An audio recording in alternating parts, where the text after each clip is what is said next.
नमस्कार, मैं दीपक शर्मा और मेरे यूट्यूब मंच पर आपका स्वागत है। दोस्तों, हालात कभी कभी खराब होते हैं तो फिर होते ही चले जाते हैं और हिंदुस्तान के शेयर बाजार का आजकल यही हाल है। महीने भर में 40 लाख करोड़ रुपए पानी में बह गए और हजारों हजार निवेशक हिंदुस्तान के मिडिल क्लास के गरीब आदमी पैसे की लालच में जो पैसा लगा रहा है लुट गया इस बाजार में। और आज एक और बड़ी खबर सामने आई है।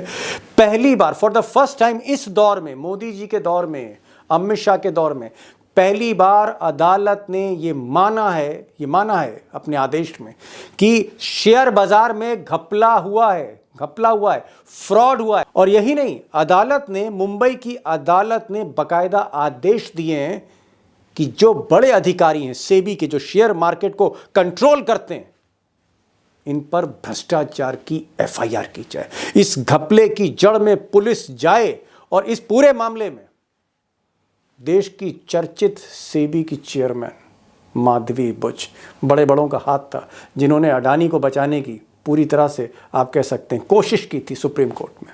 माधवी बुच पर भी मुकदमा हुआ है और आप कह सकते हैं पूरे मार्केट में हलचल है।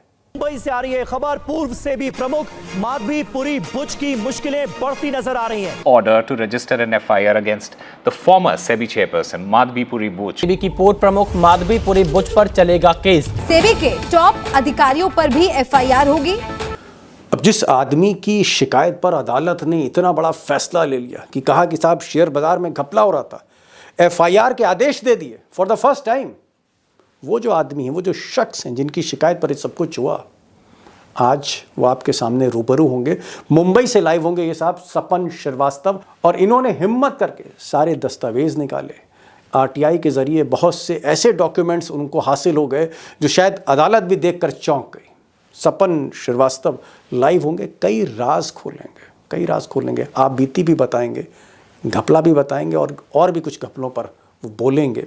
उनको गौर से सुनिएगा आगे इसी प्रोग्राम में।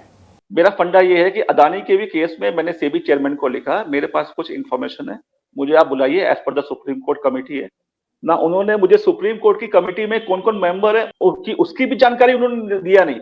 अब दोस्तों, जो बड़ा सवाल है वो ये है कि क्या आज शेयर बाजार में खेल हो रहा है पर्दे के पीछे, और क्या शेयर मार्केट जिस तरह से क्रैश कर रहा है, लाखों लोगों के गाड़ी कमाई, आम आदमी की गाड़ी कमाई, जो निवेशक है जमीन बेच के, जेवर बेच के, एफडी तोड़ा के जो इन्वेस्ट करता है, क्या वो गाड़ी कमाई डूब रही है, पानी में डूब रही है, घर उजड़ रहे हैं? और क्या पर्दे के पीछे, जैसे मैंने पहले कहा, गेम हो रहा है, मार्केट मैनिपुलेट हो रहा है, घपलेबाजी हो रही है? और क्या अधिकारी अफसर भी कहीं ना कहीं मिली भगत में शामिल हैं, जहां एक तरफ बड़े ब्रोकर्स हैं, दलाल हैं, क्या कुछ कार्टेल्स भी काम कर रहे हैं? इस तरह की बहुत सी बातें हैं। और सवाल ये भी है कि क्या जो बड़ी मछलियां हैं, बिग प्लेयर्स हैं, जैसे अडानी है, अंबानी है, जिनका बड़ा मार्केट कैपिटलाइजेशन है, पूंजी है जिनके पास बाजार में, क्या इन पर हाथ रखने से अफसर डरते हैं, कतराते हैं? ये सारे खुलासे आप सुनिएगा, लेकिन मुझे लगता है जो असली कहानी है, जिस कहानी से ये सारे राज खुले हैं, उस कहानी को भी पहले समझ लेते हैं। मुझे आप सिर्फ 1 मिनट दीजिए। अब दोस्तों, मुंबई की अदालत ने, जज साहब ने ये क्यों कहा कि शेयर मार्केट में फ्रॉड हो रहा है, और क्यों उन्होंने सेबी की चर्चित चेयरमैन और तमाम अधिकारियों के खिलाफ भ्रष्टाचार के एफआईआर के आदेश दे दिए, ये जानने के लिए आपको ये जो कहानी मैं सुनाने जा रहा हूँ, ये ज़रूर आपको सुननी चाहिए, पिक्चर क्लियर होगी। और ये कहानी दरअसल शुरू होती कुछ साल पहले, जब एक कंपनी थी, हालांकि थी दिल्ली के लोग, उन्होंने कंपनी बनाई कॉल्स रिफाइनरी, यानी तेल की रिफाइनरी, और सब्जबाग दिखाए कि जिस तरह धीरू भाई अंबानी रिफाइनरी लगा के, तेल का कारखाना लगा के पैसे पीट रहे हैं, ऐसा ही पैसा हम भी पीटने जा रहे हैं।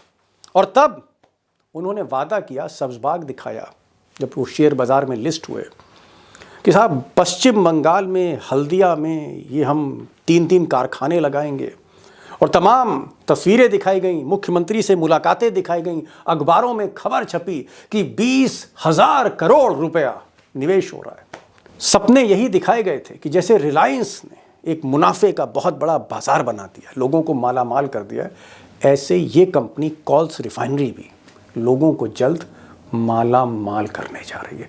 यानी 2 रुपए की चीज़ खरीदो, 2 रुपए के भाव से शेयर खरीदो, आगे चल के कुछ ही साल में ये 1000 रुपए का हो जाएगा। इस तरह के सपने दिखाए गए और बाजार में हड़कंप मच गया कॉल्स रिफाइनरी के लिए। अब दोस्तों पूरे बाजार में लोग कॉल्स रिफाइनरी के शेयर खरीद रहे थे, माला माल होना चाहते थे, करोड़पति होना चाहते थे। तो ये जो साहब हैं सपन श्रीवास्तव साहब, जिनकी शिकायत पर ये सारा भेद खुला शेयर मार्केट का, इन्होंने भी सोचा चलो भाई बहती गंगा में हाथ धो लेते हैं। तो इन्होंने भी 35,000 शेयर खरीद डाले। रातों रात ये भी करोड़पति बनना चाहते थे और गलती इन्होंने ये कर दी सपन साहब ने कि खुद तो शेयर खरीदे, परिवार वालों को भी खरीदवा दिए, दोस्तों को भी खरीदवा दिए। और इनको उम्मीद थी कि साहब ये कारखाना, ये 3 कारखाने जो हैं हल्दिया में, बंगाल में, वो जब लगेंगे 3-4 साल बाद, 5 साल बाद, और कारखाने जब चलने लगेंगे तो फिर पैसे की बरसात होने लगेगी। यानी जो 2 रुपए की चीज़ है ये 50 रुपए की होगी, 100 रुपए की होगी, शेयर का भाव बढ़ता जाएगा और हो सकता है 1000 रुपए पहुंच जाए, जैसे रिलायंस का पहुंच गया। कुछ ऐसे ही सपने ये सपन साहब देख रहे थे। अब दोस्तों कंपनी ने भी प्रॉमिस किया था अपने इन्वेस्टर्स के साथ कि भाई ये जो धंधा है लॉन्ग टर्म है, लॉन्ग टर्म प्लानिंग है। पहले मशीनें आएंगी रिफाइनरी की, फिर रिफाइनरी सेटअप होगी, 3-3 कारखाने हैं, वक्त तो लगता है। फिर कच्चा तेल जो है अरब देशों से आएगा, खाड़ी देशों से, फिर उस कच्चे तेल से जो है पेट्रोल डीजल वगैरह निकाला जाएगा, फिर उसकी सप्लाई होगी, फिर कहीं जाके प्रॉफिट देखा जाएगा, तब जाके शेयर बढ़ने शुरू होंगे। जैसे आप एक पौधा लगाते हैं तो वक्त तो लगता है उसको बड़ा होने में, और इसलिए जब कई बरस बीत गए तो मिस्टर सपन श्रीवास्तव ने ट्रैक करना शुरू किया कि भाई देखें अब तो काफ़ी समय हो गया है, ज़रा ट्रैक तो करें कि शेयर का भाव कहाँ जा रहा है। और यकीन मानिए जिस दिन उन्होंने शेयर का भाव देखा तो उन्हें तो लग रहा था कि 100 रुपये 200 रुपये होगा। यकीन मानिए उसकी जो कीमत थी वो शेयर की, जिसको वो सोच रहे थे 100 रुपये 200 रुपये 500 रुपये जाएगा, उसकी कीमत थी 10 पैसे, 10 पैसे। अब जाहिर तौर पे सपन साहब के सपने टूट चुके थे, सारे बिखर चुके थे, और उन्होंने दौड़ना भागना शुरू किया कि हो क्या सकता है। और तब क्योंकि आरटीआई एक्टिविस्ट थे, आरटीआई लगानी शुरू करी, और आरटीआई से इनको पता लगा कि ये जो कंपनी है कॉल्स रिफाइनरी, ये तो बहुत बड़ा घपला कर चुकी है। और सच्चाई ये है कि ये जो कंपनी थी ये जब लिस्ट हुई 94 में, कई बरस पहले, तब बिना अप्रूवल के सेबी के इसको बॉम्बे स्टॉक एक्सचेंज में लिस्ट कर लिया गया। ऐसा सपन साहब का आरोप है जो अदालत में उन्होंने कहा है।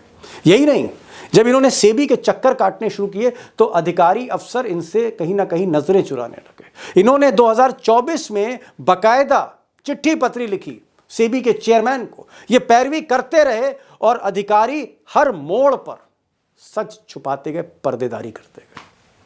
और यहीं से इनको शक होने लगा कि सिर्फ ये एक कंपनी नहीं है, ये खेल तो बहुत बड़ा है, इट्स अ बिग गेम।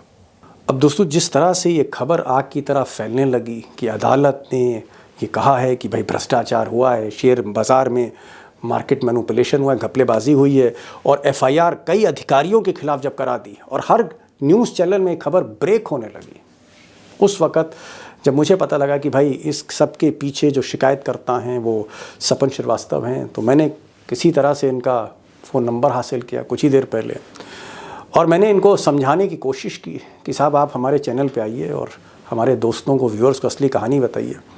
अब कुछ सिक्योरिटी कंसर्न्स थे, लेकिन ऊपर वाले का शुक्र है कि ये तैयार हुए, ये सामने आए पर्दे पर, और इन्होंने बहुत सी चीज़ें बताई हैं, ना सिर्फ इस केस की बल्कि शेयर मार्केट में क्या होता है, किस तरह से अधिकारी खेल करते हैं, बहुत कुछ बताया है। अगर थोड़ा बहुत भी आपको इंटरेस्ट हो, क्योंकि शेयर मार्केट जो है कहीं ना कहीं इस देश की इकॉनमी के पीछे एक बड़ा पिलर है। 40-40 लाख करोड़ अगर महीने में पानी की तरह बह रहे हैं तो इस दंश से आप भी नहीं बचेंगे। ये जो चोट है ये आपको भी लगेगी कहीं ना कहीं, भले ही आप इन्वेस्ट करते हो या ना करते हो। बहरहाल इनको आप सुनिए, और आज मैंने सपन श्रीवास्तव के अलावा 2 और एक्सपर्ट्स को भी बुलाया है। एक अरुण अग्रवाल साहब हैं जिन्होंने शेयर मार्केट पर कई एप्लीकेशंस फाइल की हैं सुप्रीम कोर्ट में, कई मामले उन्होंने खोले हैं, और शेयर मार्केट के जो प्रोफेसर हैं जो यूनिवर्सिटीज़ में पढ़ाते हैं, अखिल स्वामी साहब, उनको भी मैंने इन्वाइट किया। बीच बीच में उनके कमेंट्स भी आप ज़रूर सुनिएगा, बट डोंट मिस इट, बहुत इंपॉर्टेंट रेवलेशंस हैं, खुलासे करने जा रहे हैं सपन श्रीवास्तव।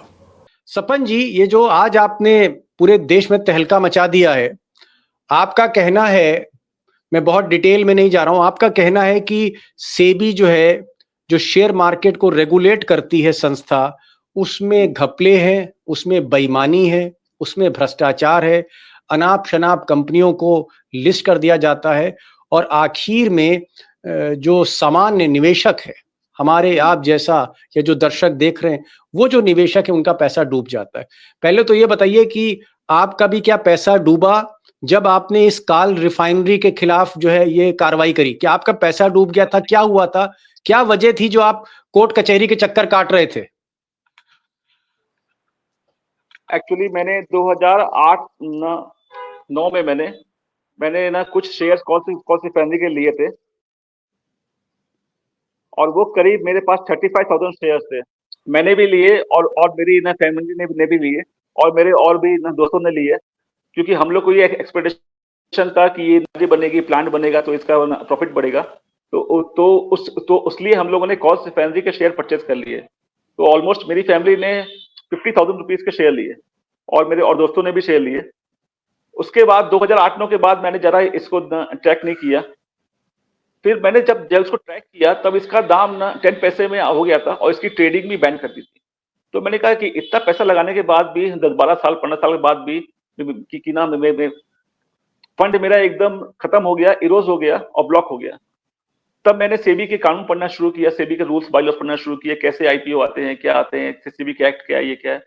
तो मैंने फिर आज की आरटीआई फाइल की कि इसने आईपीओ के लिए क्या क्या कंप्लायंस किया था। तो मुझे मालूम पड़ा कि सेबी के पास इसके कोई डॉक्यूमेंट ही नहीं है, ऑब्जर्वेशन लेटर जो से ड्राफ्ट फाइल करते हैं। मतलब जिस कंपनी के आपने शेयर खरीदे थे, एक मिनट, जिस कंपनी के आपने शेयर खरीदे थे, जो शेयर आपके डूब गए, आपका पैसा स्वाहा हो गया आपके परिवार का, बाद में जब आपने आरटीआई डाली आपको पता लगा कि उस कंपनी के कोई दस्तावेज ही नहीं थे, वो हवाई कंपनी थी, ये कहना चाह रहे हैं आप? हाँ, जो मैंने आपको कॉपी भी दी है उसमें सेबी ने लिख के दिया है कि हमारे पास इसका कोई रिकॉर्ड नहीं है। एक मिनट आप रुकिए। अरे प्रोफेसर साहब, अखिल स्वामी साहब, ये क्या कह रहे हैं कि जिसके इन्होंने शेयर खरीदे कंपनी के, इन्होंने सोचा लखपति बन जाएंगे और इनका परिवार भी लखपति बन जाएगा, पैसे इनके डूब गए। बाद में आरटीआई डाली तो पता लगा वो जो काल रिफाइनरी कंपनी थी उसके कोई डॉक्यूमेंट ही नहीं थे। स्वामी साहब, आपकी प्रतिक्रिया? देखिए, जहां तक दीपक जी मेरी जानकारी है, अगर जैसे कहा स्वपन जी ने कि अगर सेबी में कोई ड्राफ्ट प्रोस्पेक्टस सबमिट नहीं हुआ, उसका अप्रूवल नहीं हुआ, और उसी ने उसको बाद में उसको अप्रूव नहीं किया और उसके बाद स्टॉक एक्सचेंजेस ने उसको लिस्ट कर लिया बिना सारी प्रक्रिया को पूरा किए हुए, तो बहुत गंभीर विषय है। इसके अंदर तो फिर आरओसी भी आएगा, इसके अंदर स्टॉक एक्सचेंजेस भी आएंगे, बाकी सब लोग लपेटे में आएंगे। तो एफआईआर होने के बाद जब इस पे जांच शुरू होगी, और अगर जांच होपफुली इंडिपेंडेंट एजेंसी करेगी, तो ये पता चलेगा ये चक्रव्यूह तो बहुत बड़ा है, और इस चक्रव्यूह में तो बहुत सारे लोग आएंगे, क्योंकि जो मेन ऑर्गेनाइजेशन है जो किसी भी शेयर्स के लिए सबसे पहले कंपनी को, जब वो widely head public limited company बनती है, उसके अप्रूवल की आवश्यकता होती है, उसके बाद ही उस कंपनी को स्टॉक एक्सचेंजेस में लिस्ट किया जा सकता है। तो अगर ये लिस्ट हो गई और इसके शेयर्स इन्होंने खरीद लिए और सेबी कह रही है उनके पास डॉक्यूमेंट्स नहीं है, तो ये मामला बहुत ज्यादा गहरा है, बहुत ज्यादा गंभीर। एक छोटा सा कमेंट जरा अरुण जी से लेना चाहूंगा। अरुण जी, ये तो ऐसे ही हुआ कि हम मकान खरीदने जा रहे हैं और बाद में पता लगा कि उस मकान की रजिस्ट्री फर्जी निकली। जो मकान हमको अलॉट किया गया, जब हमने रजिस्ट्री से चेक किया तो वहां कोई डॉक्यूमेंट ही नहीं थे हमारे अलॉटमेंट के। क्या ऐसा हो सकता है कि जिसका मैं शेयर खरीद रहा हूं, जिस कंपनी का, उस कंपनी के दस्तावेज ही नहीं है? ये सपन जी बोल रहे हैं, ये कितना बड़ा घपला है कि नॉर्मली जो है एक निवेशक जब पैसा खोता है और जो उसको डिफ्रॉड करता है, तो उसको सेबी आज तक किसी को क्रिमिनली नहीं प्रोसिक्यूट करती, और दूसरा कि वो लिस्टेड शेयर होने के बावजूद उस निवेशक का पैसा कभी वापस नहीं मिलता। ये उन्होंने हमको लिख के कहा है, नॉट अ सिंगल केस। ये 2017 का लेटर है। तो उससे क्या होता है कि हमारे पास तो ना दस्तावेज है ना कुछ है, बेईमानी की प्रमोटर ने, पैसा खोए हम, और हमको कुछ कहीं मिला नहीं और कोई हमारे पास उपाय नहीं है। ये इनके साथ हुआ। इनके जब साथ इन्होंने सेबी को जी। लिखा तो कोई जवाब नहीं मिला, और मैं आज से नहीं बहुत दिन से कह रहा हूं कि SEBI is most intransparent, most corrupt and most unaccountable organisation in the country. Sapan ji, ये बताइए कि आपने जब आप सेबी के पास गए 2022 में, 2023 में, जब भी आप गए, तो आपने उनसे क्या कहा? माधवी बुच को कोई आपने चिट्ठी लिखी, जो चेयरमैन है, जिनके खिलाफ मुकदमा हुआ है? आपने उनसे कहा कि भाई हमें मदद करिए, आप जरा कंपनी की डिटेल बताइए, आप ये फ्रॉड बताइए? तो आपको जवाब मिला चिट्ठी का? सेबी के किसी अधिकारी से आपकी बातचीत हुई? जी, पहली बात तो ना, सेबी के अधिकारियों का मोबाइल नंबर तो वो ऑनलाइन करते नहीं है, वो उनकी पर्सनल प्रॉपर्टी है। क्योंकि मैंने भी बहुत सारी आरटीआई फाइल किया कि सेबी के ऑफिसर्स के मोबाइल नंबर, कॉन्टैक्ट नंबर जो उनको गवर्नमेंट के फंड से मिलते हैं वो ऑनलाइन करो। बोलते नहीं, ये हमारी पर्सनल प्रॉपर्टी है, ये है जो भी, वो आपको ऑनलाइन करते नहीं है। तो मैंने सेबी चेयरमैन को 11 मार्च 2024 को भी ईमेल किया, और मैंने जितने इनके होल टाइम डायरेक्टर्स हैं उनको भी ईमेल किया 5 अक्टूबर 2023 को, लेकिन किसी ने मेरी मेल पे रिप्लाई नहीं दिया। और मैंने स्कोर में कंप्लेंट किया, जो इनका सेबी का ऐप होता है स्कोर, तो स्कोर पे उन्होंने उन्होंने लिख के दिया कि इसकी एसएफआईओ की ना इंक्वायरी हो रही है, और उसके बाद जो होगा देखा जाएगा। अरे मुझे एसएफआईओ की इंक्वायरी से कोई मतलब नहीं है। एक चीज से मुझे ये इशू है कि without SEBI compliance how this company has been listed at the stock exchange. तो जब आपको जवाब नहीं मिला, तो भाई आप तो बॉम्बे में रहते हो, हम लोग तो चलो दिल्ली में रहते हैं, अरुण साहब जो है वो बेंगलोर में रहते हैं, तो आप जब बंबई में रहते हो तो आप सेबी के दफ्तर क्यों नहीं गए?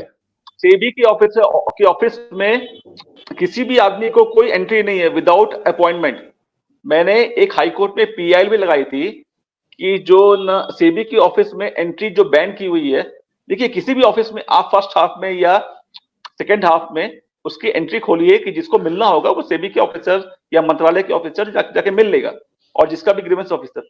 तो वहां विदाउट अपॉइंटमेंट मिलने नहीं देते। वहां खाली बड़े बड़े लोग, बड़े बड़े कॉर्पोरेट, एलएम, जो उनके मर्चेंट बैंकर हैं, जो बड़े बड़े कोर्ट में गाड़ी में आते हैं, उनको ही अपॉइंटमेंट मिलता है।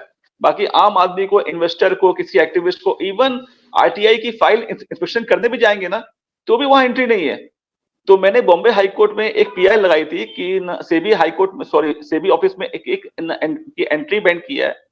तो सेबी के एडवोकेट ने बोला कि ये चाहता है कि विदाउट आईडी कार्ड सेबी के ऑफिस में एंट्री मिल जाए। तो मैंने कोर्ट को बोला, सर मेरा ऐसा कोई प्रेयर नहीं है, मेरी प्रेयर ये है कि पब्लिक प्रीमाइसेस में पब्लिक को एंट्री मिलनी चाहिए। तो वो पीआईएल हाई कोर्ट ने सेबी के एडवोकेट की जो उन्होंने स्टेटमेंट दिया उसको ऐड करके ना डिस्मिस कर दी with this suppression of fact. एक सवाल इंपॉर्टेंट सपन जी ये है, अभी मैंने देखा कि सेबी के अधिकारियों ने एक प्रेस रिलीज जारी करी जिसे पूरी गोदी मीडिया दिखा रहा है, और उसमें उन्होंने कहा है कि साहब ये तो बड़ा पुराना मामला है, उस वक्त ये जो माधवी बुच है उस वक्त तो वो थी नहीं, ये तो बहुत पुराना मामला है। तो माधवी बुच किस तरह से इसमें जो है वो आरोपी बनी? अच्छा, ये है कि 1994 का मामला है, तो ये उस टाइम पे चेयरमैन पे ये मामला बनता है कि ऐसा वो सेबी के एडवोकेट लोग भी ना वहां बोल रहे थे कोर्ट में, मतलब अनऑफिशियली। तो मेरा कंटेंशन ये है, ठीक है मामला पुराना है, लेकिन जो क्राइम होता है ना वो कभी खत्म नहीं होता। तो इसीलिए अगर मैंने कंप्लेंट की तो आप एक्शन लो ना। सेक्शन 11 में सेबी एक्ट में लिखा है, it is the duty of the SEBI to protect the interest of the investor. तो जब आपको क्राइम मालूम पड़ा तब तो एक्शन लीजिए। आप एक्शन ले नहीं रहे हो, आप उससे सामने वाले से बीएससी से आपने एडवांटेज ले लिया और आप अपनी ड्यूटीज और रिस्पॉन्सिबिलिटी आप इग्नोर कर रहे हो। तो ये क्या है? ये करप्शन है। क्या एक चीज मैं आपसे पूछूं, क्योंकि चलिए ये तो आपका मामला है और आपके साथ हजारों निवेशक और डूब गए इस कंपनी में, मुझे ये बताइए कि क्या और भी ऐसी छोटी छोटी कंपनियां हैं जिन्होंने निवेशकों के साथ धोखा किया, आम आदमी के साथ धोखा किया, और उसकी कोई जांच नहीं हो रही, कोई कार्रवाई नहीं हो रही? आपको कोई जानकारी है? क्योंकि आप लगातार अपने मैटर को की पैरवी कर रहे हैं। ऐसे मैंने 25-30 कंपनियों के खिलाफ किया है, कुछ नहीं एक्शन होता सेबी में। सेबी में सिर्फ अगर कोई बड़ा आदमी अगर कंप्लेंट करेगा सेबी वाले बोलते हैं आप कंप्लेंट करने यहाँ क्यों आते हो, आपको अगर डिविडेंड नहीं मिला तो एक्शन। बोलते स्कोर एक्ट क्यों बनाया गया है, वो आपको डिविडेंड नहीं मिला, शेयर ट्रांसफर नहीं हुए, छोटे छोटे काम के लिए बनाया गया है। बाकी आईपीओ के स्कैम के लिए, वो स्कैम के लिए, आप प्राइवेट प्लेसमेंट के स्कैम के लिए वो थोड़ी ना बनाया गया है स्कोर ऐप। वो एक्शन नहीं लेते, बोलते हैं कि सब कंपनी एक्ट में नहीं है, कॉर्पोरेट एक्ट में नहीं है, सेबी एक्ट में नहीं है, कोई एक्शन नहीं होता सेबी में। आप सेबी में कुछ भी कंप्लेंट करिए। ऐसे ही ये तो एक बहुत छोटी सी मछली है। ऐसी बड़ी बड़ी कंपनियां हैं जिनके शेयर वैल्यू 2000, 3000, 5000।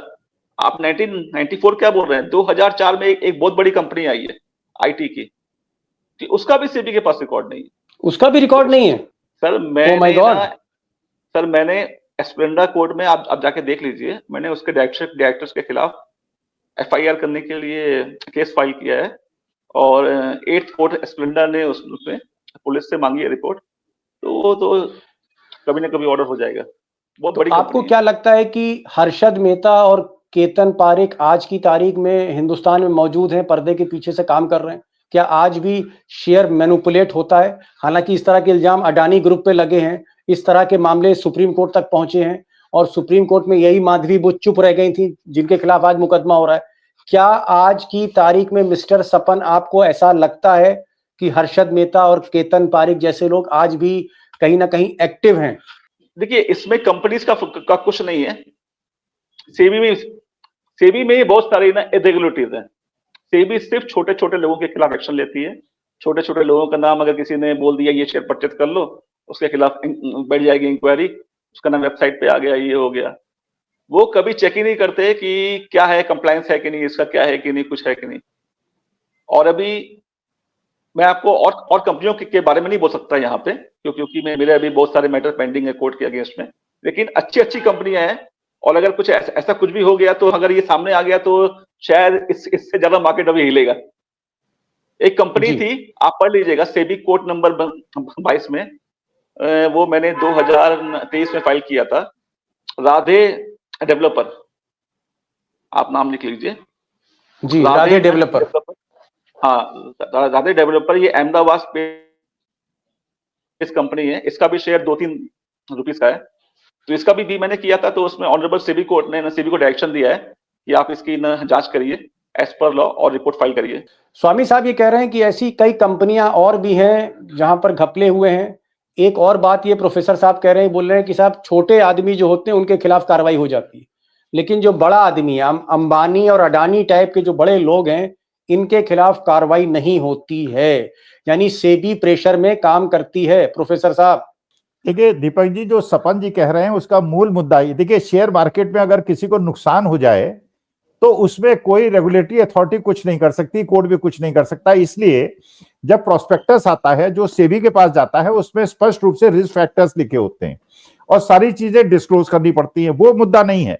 मुद्दा जो है, जो अरुण जी ने भी कहा कि 94 में इसकी लिस्टिंग हुई, अगर इसकी लिस्टिंग हुई और सेबी के पास इसके कागजात होने चाहिए ना, इसका माने जो लिस्टिंग की रिक्वायरमेंट्स थी वो इस कंपनी ने पूरी नहीं की। अगर उसके कागज नहीं है तो ये मामला धोखाधड़ी का है। अच्छा, 94 के चेयरमैन सेबी के ऊपर कार्रवाई इसलिए नहीं होगी, इन्होंने शिकायत अब की है। अगर मेरे पास कोई शिकायत आती है जो क्राइम 20 साल पहले भी हो गया और मैं आज के तारीख में कुर्सी में बैठा हूं और उसके बाद कोई मैं उस एप्लीकेशन को दबाता हूं, इसका माने मैं भी कॉन्स्पिरेसी में इन्वॉल्व हूं। इसलिए कोर्ट ने जो एफआईआर लिखने का आदेश किया है वो माधवीपुरी बुच पे किया है, चाहे क्राइम 20 साल पहले 10 साल पहले हो। अरुण जी ये कह रहे हैं कि साहब हम तो छोटी मछली से लड़ रहे हैं, तो देखिए इनको पसीने आ गए सपन जी को। ये कह रहे हैं जो बड़ी मछलियां उस पर कोई हाथ ही नहीं डालता है सेबी का। सेबी के किसी अधिकारी की हिम्मत नहीं होती है कि बड़ी मछली पर हाथ डाल दे।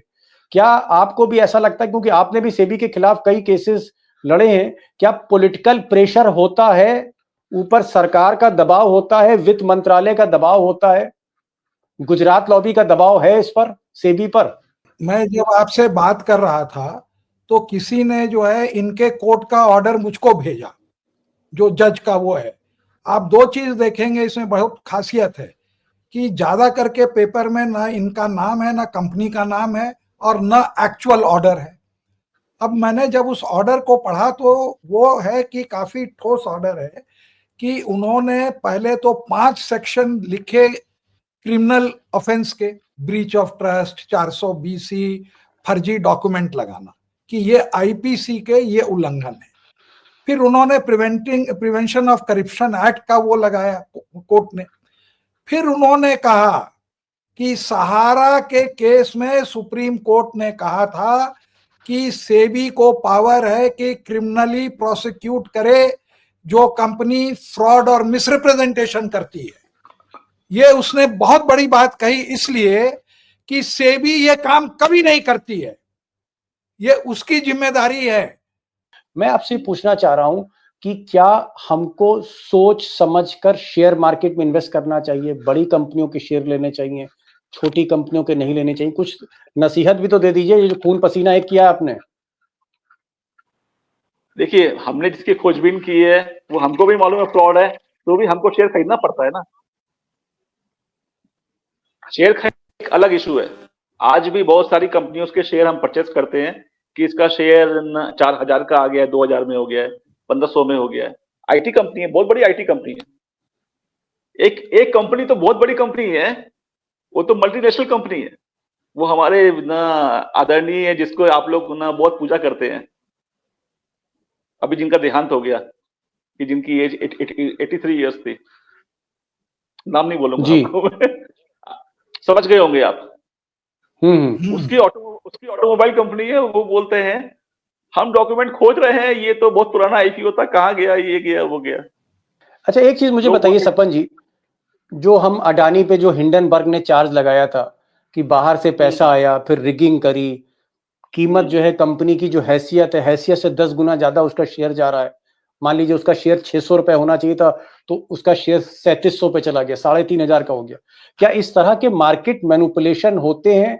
और क्या जो रेगुलेटरी बॉडीज हैं वो ईमानदारी से काम करती हैं? देखिए सर, ऐसा है ना, मैं तो एक आम आदमी हूँ, मुझे तो एफ&ओ के बारे में भी ठीक से पता नहीं कि मार्केट मैनिपुलेशन कैसे होता है।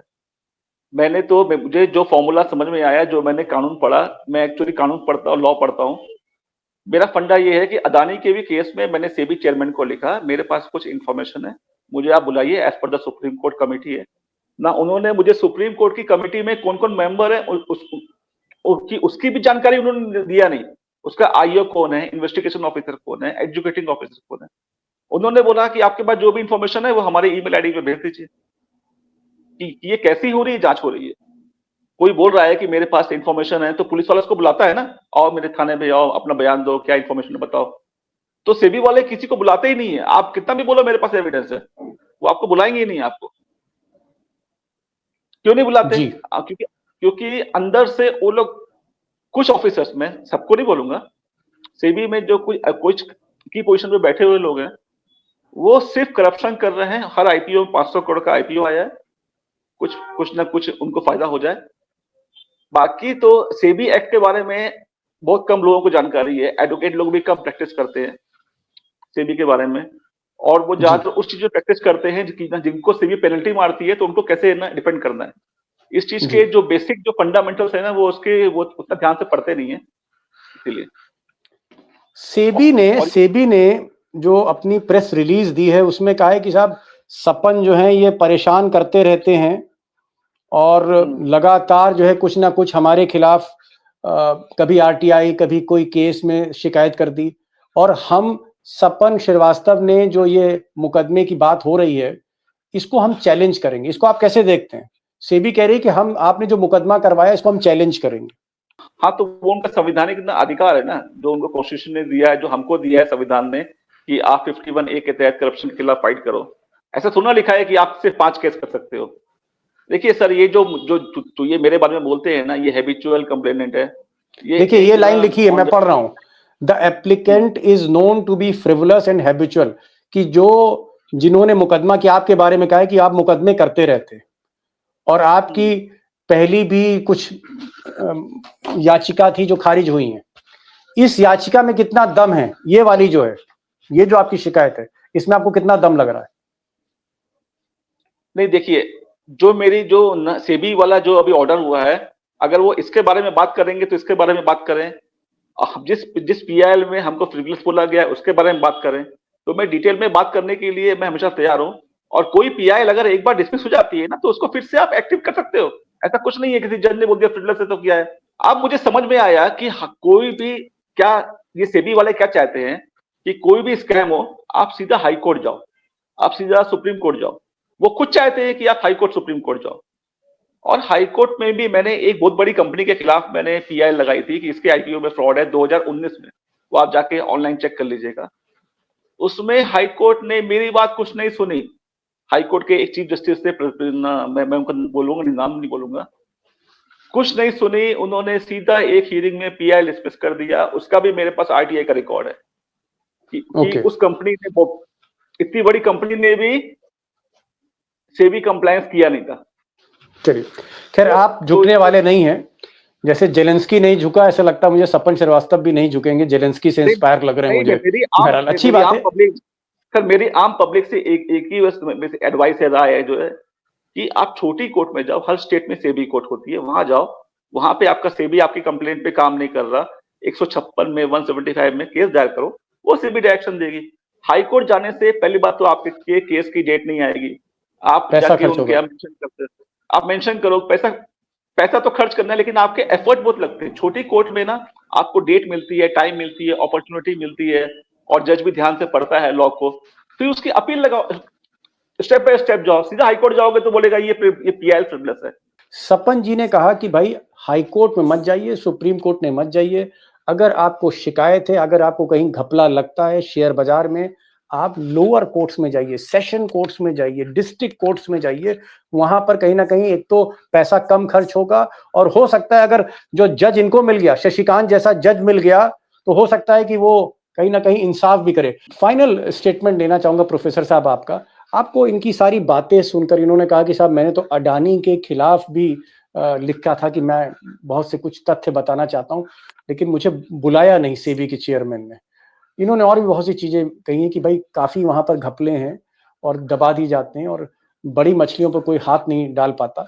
क्या आपको लगता है प्रोफेसर साहब कि शेयर मार्केट में कुछ इस तरह की फोर्सेस हैं जो विदेश से पैसा लाती हैं, कुछ शेयरों को ऊपर करती हैं, फिर नीचे आ जाता है, लोग लाखों के वारे न्यारे करते हैं? देखिए, असली मुद्दा है, एक स्पेसिफिक केस है। स्पेसिफिक केस में जो इरेगुलरिटी हुई है, अगर 94 में आईपीओ आया और उसके कागजात अगर सेबी के अंदर नहीं है, तो सेबी के चेयरपर्सन पे भी एक्शन होना चाहिए, और जितने लोग इसमें इन्वॉल्व हैं सब पे एक्शन होना चाहिए। पूरे के पूरे सेबी को, पूरे स्टॉक मार्केट को मैं अभी सेंट्रलाइज करने की कोशिश नहीं करूंगा, करना भी नहीं चाहिए। वरना देखिए, मैं भी कहूंगा दोस्तों से कि बिल्कुल भी हमें इसको सनसनीखेज नहीं बनाना चाहिए, क्योंकि गरीब आदमी का पैसा जो है, गरीबों का पैसा लगा, आम आदमी का पैसा, किसी ने जेवर बेच दिया, किसी ने जमीन बेच दी, किसी ने जो है कहीं ना कहीं उधार ले लिया, किसी ने एफडी तोड़वा ली। इस तरह की स्थितियां होती हैं, इसलिए मैं पैनिक क्रिएट नहीं करना चाहता हूं। और लेकिन हाँ, अगर कोई चोरी हो रही है, किसी तरह का घपला हो रहा है, तो उसकी जांच होनी चाहिए, पर्देदारी नहीं होनी चाहिए। Yes, final statement mister Arun Agarwal. देखिए, मैं सारी चीज को एक पर्सपेक्टिव में आपको रख के उसको समरी कर देता हूँ। हाँ, लेकिन 2-3 मिनट के अंदर सर करिएगा बस। हाँ, एकदम बहुत छोटे में।